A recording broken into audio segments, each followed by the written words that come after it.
Paper आया था UK board में, आज हम उसका सॉल्यूशन करेंगे क्लास 10 का।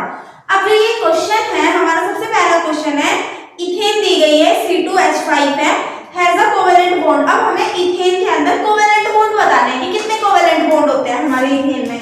अब जो हमारा इथेन का फॉर्मूला होता है वो होता है C2H6 होता है। अगर मैं इसका स्ट्रक्चर बनाऊं तो ये इसका स्ट्रक्चर है। अब इसमें कितने बॉन्ड है, 1 2 3 4 5 6 7। तो जो मेरा इथेन है उसमें कितने 7 क्या होते हैं, कोवेलेंट बॉन्ड होते हैं। और जो कोवेलेंट बॉन्ड होते हैं वो इलेक्ट्रॉन की शेयरिंग से बनाए जाते हैं।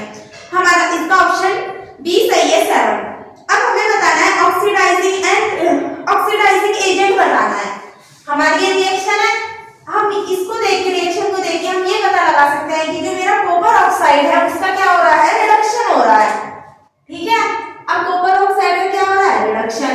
और जो ये हाइड्रोजन है इसका क्या हो रहा है, ऑक्सीडेशन, क्योंकि यहाँ से ऑक्सीजन हट रही है और यहाँ पे ऑक्सीजन जुड़ रही है।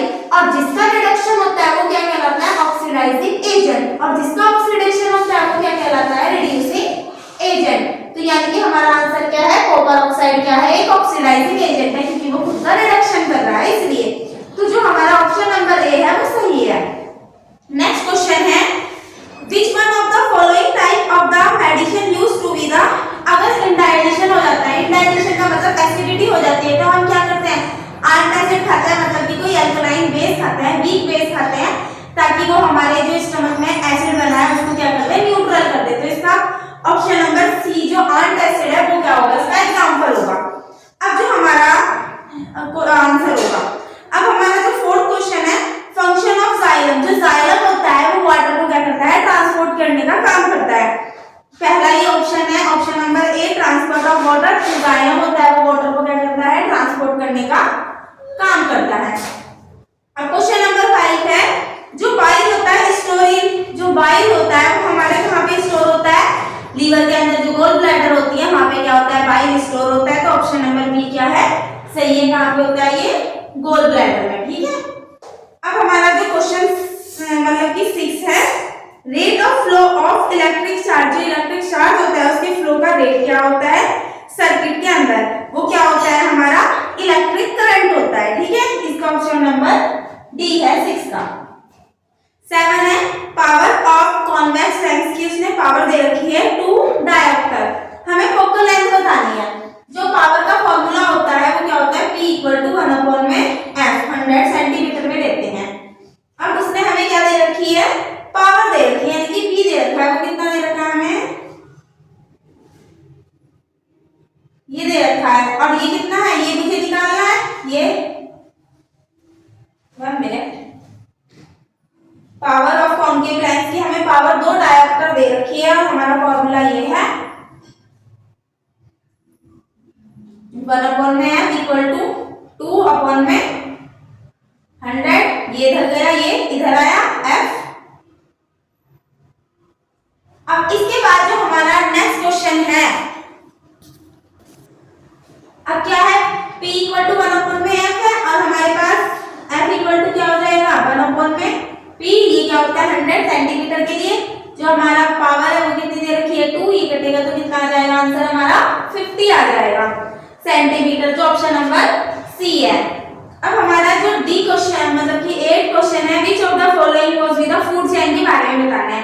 ग्रास, व्हीट, मैंगो ये फूड चेन नहीं है।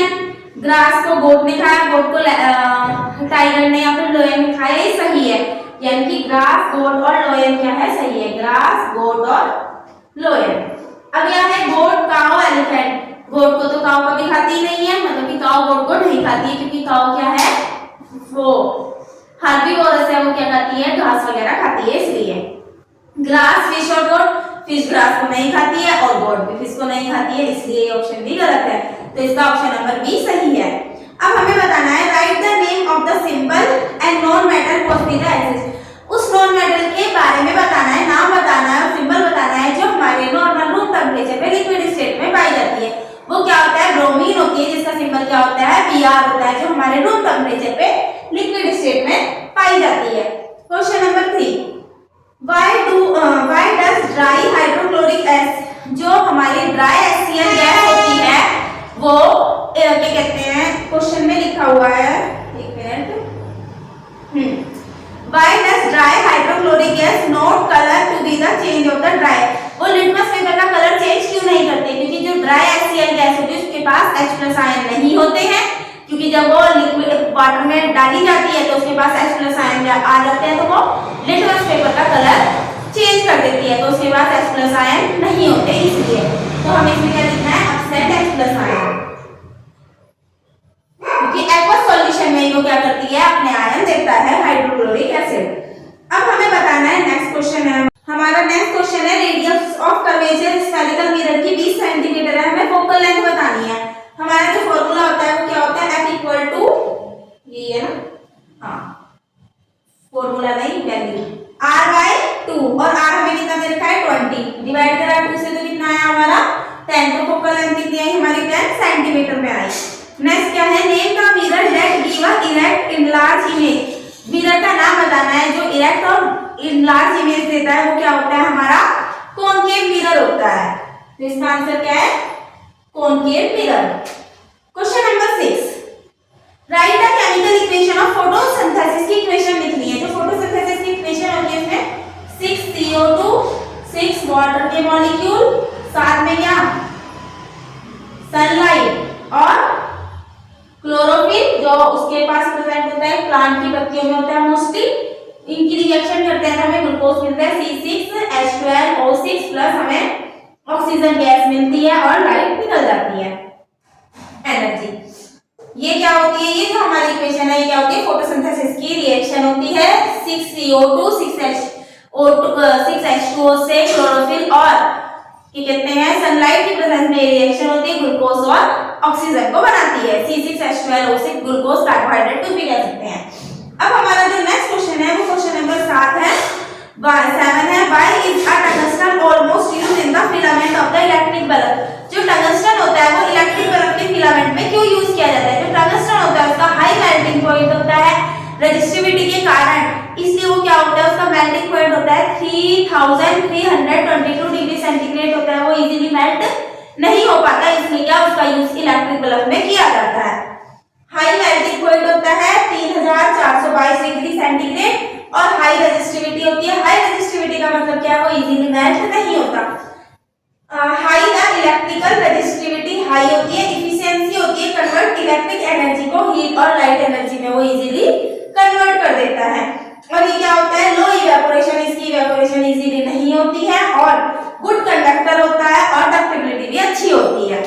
नेक्स्ट हमारा जो क्वेश्चन है वो है, how is a voltmeter connect to with the electric, जो हमारा क्वेश्चन नंबर 8 है, how is voltmeter connected in a electric to measure a potential difference, को मेजर करने के लिए दो पॉइंट पे हमें उसे सीरीज वाइज या फिर पैरेलल वाइज किस तरीके से लगाना होगा, तो हमें उसे पैरेलल वाइज लगाना होगा ताकि हमारा जो भी हमारा करंट है वो हमें दिख जाए, पोटेंशियल डिफरेंस कितना है वोल्टमीटर के अंदर, क्योंकि जो वोल्टमीटर होता है वो हाई रेजिस्टिविटी का होता है, तो अपने अंदर बाहर से वो बिल्कुल भी बिजली को पास होने नहीं देता है।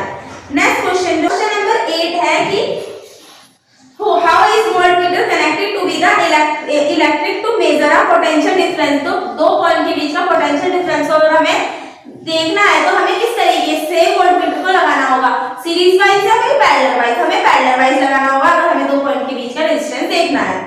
अब हमारा जो नेक्स्ट क्वेश्चन है, क्वेश्चन नंबर 9 जो है, हाँ क्या हमें विच केमिकल का नाम बताना है consider to be the responsible ozone के डिप्लीशन में। ओजोन का डिप्लीशन का मतलब क्या होता है, जो हमारी ओजोन लेयर है जो सन के ऊपर जो सन से आने वाली जो यूवी रेज होती है उनसे क्या करती है, हमारी बॉडी को प्रोटेक्ट करती है, अगर वो सीधी आ गई तो हमें बहुत ज्यादा स्किन कैंसर या फिर बहुत सारे के हो जाएंगे, हमें डिजीज हो जाएंगे, उनसे बचाने का काम करती है। अगर उसमें डिप्लीशन उसमें छेद हो रहे हैं तो कौन सी गैस है जो इसके लिए रिस्पॉन्सिबल है, पॉल्यूशन तो है लेकिन गैस कुछ है, वो क्या होती है, CFC होती है, क्लोरोफ्लोरोकार्बन। अब हमारा क्वेश्चन नंबर 10 है, हमें राइट अ केमिकल फॉर्मूला और दो यूज बताने हैं किसके, वॉशिंग सोडा के। जो हमारा वॉशिंग सोडा होता है उसे सोडियम कार्बोनेट डेकाहाइड्रेट बोलते हैं, क्या होता है वो, सोडियम कार्बोनेट Na2CO3.10H2O। अब इसके दो यूज बताने हैं, एक तो ये क्या करता है, जो हमारा हार्ड वाटर होता है उसको सॉफ्ट करने का काम करता है। हाँ, मतलब कि वाटर सॉफ्टनिंग में काम करता है, H2O सॉफ्टनिंग। और ये मैन्युफैक्चर करता है ग्लास को, पेपर को, ग्लास पेपर इन वाली इंडस्ट्रीज में सोप को मैन्युफैक्चर करने में इसका काम होता है डिटर्जेंट। अब हमारा जो नेक्स्ट क्वेश्चन है वो 11 का टाइप फर्स्ट है। हमें बताना है what type of oxide are form when non metal combine to be the oxygen. किस तरीके के ऑक्साइड हमें फाउंड होंगे जब नॉन मेटल की रिएक्शन होती है तो हमें एसिडिक ऑक्साइड देखने को मिलते हैं। नेक्स्ट है हमारा why do ionic compound have a high melting point. जो आयनिक कंपाउंड होता है उसका मेल्टिंग पॉइंट ज्यादा क्यों होता है? क्योंकि उसके अंदर इलेक्ट्रोस्टैटिक फोर्स ऑफ अट्रैक्शन होता है। जो आयनिक बॉन्ड बनते हैं वो इलेक्ट्रॉन के ट्रांसफर के कारण बनते हैं। एक के ऊपर प्लस चार्ज आता है, दूसरे के ऊपर नेगेटिव चार्ज आता है। वो जो आपस में जुड़े होते हैं वो strong electrostatic force of attraction के कारण जुड़े होते हैं। उनके बीच में क्या होता है? हमारा क्वेश्चन नंबर 11 का फर्स्ट पार्ट है STO, strong electrostatic force of attraction के कारण। अब हमारा ये हो गया 11। क्वेश्चन नंबर 12 है हमारा।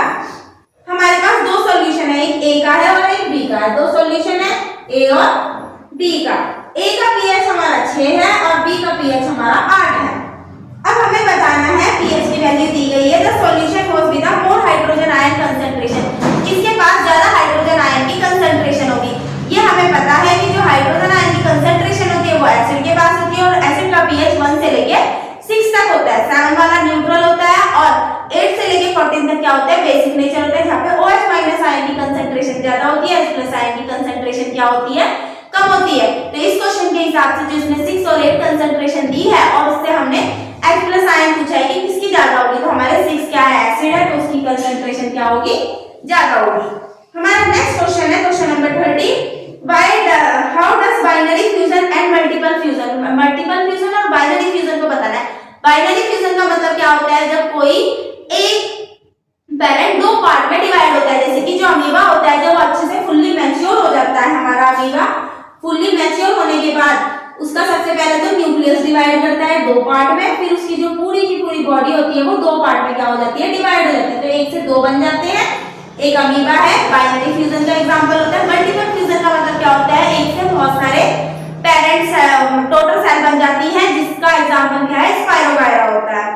हमारा जो नेक्स्ट क्वेश्चन है, ये दोनों मैंने आपको बता दिए। बाइनरी फ्यूजन अमीबा में देखने को मिलता है और मल्टीपल फ्यूजन स्पाइरोगायरा में देखने को मिलता है। बाइनरी फ्यूजन का मतलब क्या है? एक का दो, मतलब कि पेरेंट का दो डॉटर सेल बननी, और जो मल्टीपल फ्यूजन होता है उसमें क्या होता है? जो पेरेंट सेल होती है वो डिवाइड होकर क्या बनाती है? मल्टीपल डॉटर सेल बनाती है, मतलब कि दो से ज्यादा सेल बनाती है। अब हमारा क्वेश्चन नंबर 14 जो है वो है, हमें बताना है कि सेल्फ पॉलिनेशन और क्रॉस पॉलिनेशन क्या होता है। नॉर्मली जो पॉलिनेशन होता है हमें इसके बारे में पता है। पॉलिनेशन का मतलब क्या होता है?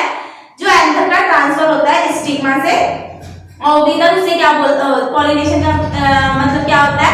Transfer of anther pollen grain anther to stigma.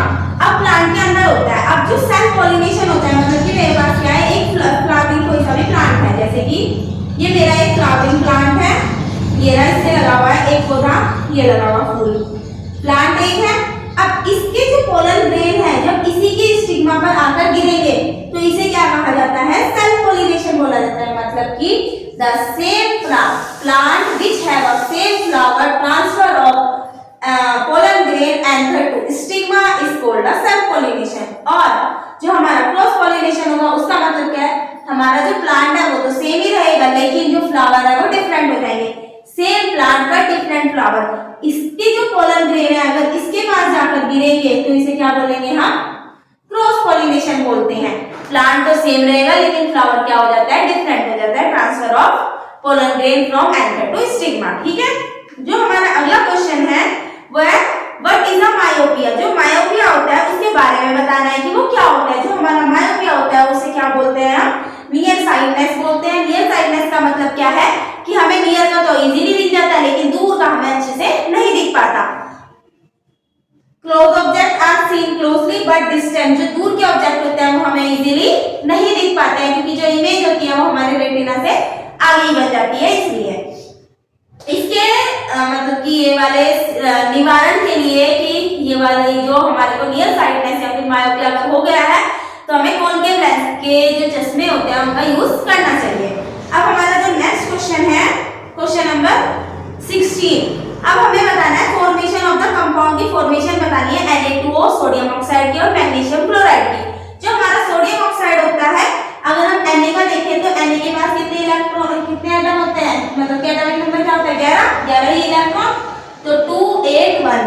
और जो ऑक्सीजन होता है वो एटॉमिक नंबर 8 तो 2 और 6। अब ये क्या करेगा जो Na है वो क्या कर देगा एक इलेक्ट्रॉन को डोनेट कर देगा और ऑक्सीजन 2 इलेक्ट्रॉन को लेगा। सेम इसी में जो मैग्नीशियम होता है इसका एटॉमिक नंबर 12 होता है 2 8 2, ये 2 इलेक्ट्रॉन को क्या कर देगा डोनेट और ऑक्सीजन। क्लोरीन का 17 होता है 2 8 और 7, ये एक इलेक्ट्रॉन को एक्सेप्ट कर लेगा।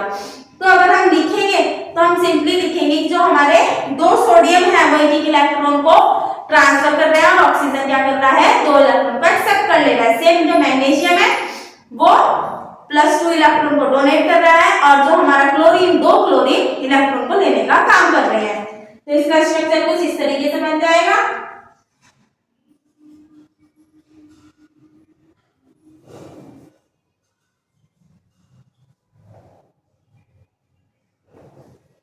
Na2O तो Na के ऊपर प्लस आ जाएगा +2 Na और ऑक्सीजन के ऊपर क्या आ जाएगा -2। और जो हमारा मैग्नीशियम है उसका हम कुछ इस तरीके से लिख देंगे MgCl2 का Mg के ऊपर +2 और 2 Cl के ऊपर -। हमारा क्वेश्चन नंबर 17 जो है, अच्छा इसमें एक और मतलब कि 16 का 1 पार्ट तो ये था और सेकंड पार्ट में है हमारा हमें इलेक्ट्रॉन डॉट स्ट्रक्चर बताना है CH4 का। जो CH4 होता है इसे क्या कहा जाता है मीथेन कहा जाता है। 2 और 4 इलेक्ट्रॉन इसके लास्ट सेल में, हाइड्रोजन का एटॉमिक नंबर 1 तो 1, 4 इलेक्ट्रॉन हमने ये रखे, हाइड्रोजन लगाए इसके पास।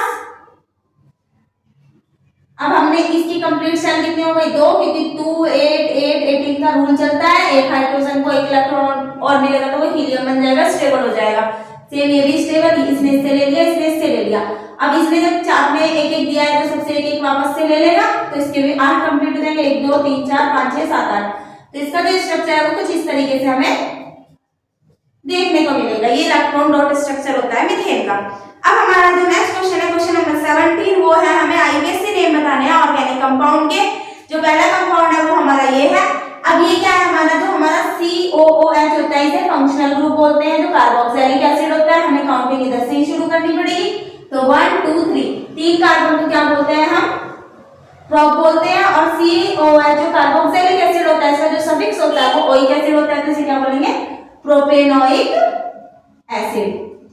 अब ये वाला जो हमारा है अगर हम देखें ये कीटोन ग्रुप है तो नंबरिंग यहीं से शुरू होगी, जिधर से पास पड़ेगा 1 2 3 4। अब ये टोटल कितने हैं 4 कार्बन है। जो हमारा 3 पोजीशन पे क्या है एक प्रीफिक्स लगा हुआ है जिसे क्या बोलते हैं हम मिथाइल बोलते हैं। तो ये क्या होगा 3 मिथाइल। और टोटल कितने कार्बन है 4 कार्बन को क्या बोलते हैं ब्यूटेन। और 2 पे क्या है 1। ये इसका आईयूपीएसी नाम बना। अब हमारे को इसी में 17 का जो सेकंड पार्ट है हमें बताना है केमिकल रिएक्शन बतानी है जब जिंक के अंदर आयरन सल्फेट को ऐड किया जाता है। जिंक के साथ जब आयरन सल्फेट को ऐड किया जाता है तो हमारा जिंक सल्फेट बनता है और आयरन क्या हो जाता है हमारा अलग हो जाता है। नेक्स्ट हमारा है why do distil water do not conduct electricity. जो हमारा डिस्टिल नहीं, इसके अलावा जो ऑप्शन में 2 और क्वेश्चन है वो है कि वाई, ये क्वेश्चन नंबर हमारा 17 ही चल रहा है। Why does distil water not conduct electricity but rain water conduct. जो डिस्टिल वाटर होता है उसके पास H+ और OH- आयन नहीं होते हैं, इसलिए वो इलेक्ट्रिसिटी को कंटेन नहीं करता है। लेकिन जो रेन वाटर होता है वो जब बारिश आती है तो हमारे एनवायरनमेंट में जो एसिड होता है वो उसके साथ इम्प्योरिटी वाटर के साथ इम्प्योर एसिड कुछ मिल जाता है, जिसके कारण H+ आयन उसके अंदर आ जाता है तो उसमें से इजीली इलेक्ट्रिसिटी ट्रांसफर हो जाती है। हमारा नेक्स्ट क्वेश्चन है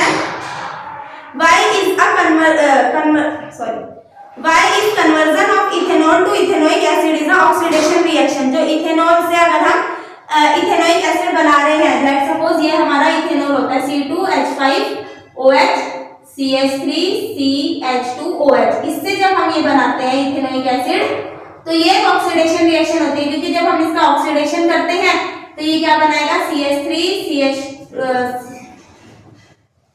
CH जो बनाएगा इसका फिर से ऑक्सीडेशन कर देंगे तो ये क्या बनाएगा CH3COOH बनाएगा, इसलिए एक ऑक्सीडेशन रिएक्शन होती है। नेक्स्ट है हमारा क्वेश्चन नंबर 18 है how do be the digestion of the fat. जो हमारी बॉडी है उसमें फैट का डाइजेशन कहाँ होता है? जो फैट का डाइजेशन होता है वो स्मॉल इंटेस्टाइन में होता है, और स्मॉल इंटेस्टाइन में क्या होता है? जो हमारा लिवर होता है, लिवर के अंदर गोल ब्लैडर होती है, गोल ब्लैडर में से क्या होता है? जो फैट के बड़े बड़े ग्रैन्यूल होते हैं वो छोटे छोटे ग्रैन्यूल्स में टूट जाते हैं। उसके बाद जो हमारा पैंक्रियाज से लाइपेज एंजाइम आता है, जो लाइपेज एंजाइम होता है वो उसको फैट को फैटी एसिड में चेंज करने का काम करता है। जो बाइल सोल्ट होता है लीवर से आता है, इमल्सिफाई करता है, जो बड़े बड़े फैटी ग्रैन्यूल्स होते हैं उनको स्मॉलर ड्रॉपलेट में तोड़ता है, और जो एंजाइम होता है लाइपेज सिक्रीट बाय पैंक्रियाज से सिक्रीट होता है, break down to be the smaller fat droplet में उसे चेंज कर देता है और इनटू अ फैटी एसिड और ग्लिसरॉल बना देता है। नेक्स्ट हमारा जो क्वेश्चन है इसमें right the two plant arise. Vegetative propagation से दो प्लांट जो अराइज होते हैं उनका नाम बताना है। वेजिटेटिव प्रोपेगेशन का मतलब क्या होता है? जो हमारा प्लांट है वो क्या है? पेरेंट मदर सेल से क्या हुआ? ऑब्टेन नहीं हुआ है, उसके अलावा रूट से, शूट से या स्टेम से जब ऑब्टेन होता है तो उसे क्या बोलते हैं? वेजिटेटिव प्रोपेगेशन बोलते हैं, जिसका एग्जांपल क्या होता है? हमारा रोज और पोटैटो होता है, और भी होते हैं बहुत सारे। अब हमारा जो नेक्स्ट क्वेश्चन है क्वेश्चन नंबर 19 है, हमें एक क्लियर डायग्राम बनाना है, वो हम लास्ट में बनाएंगे एक्सक्रीटरी सिस्टम का, या फिर हार्ट का, दोनों इसमें ऑप्शन में दे रखे हैं, वो हम लास्ट में करेंगे। अभी हम खाली क्वेश्चन कर रहे हैं। अब हमारा जो नेक्स्ट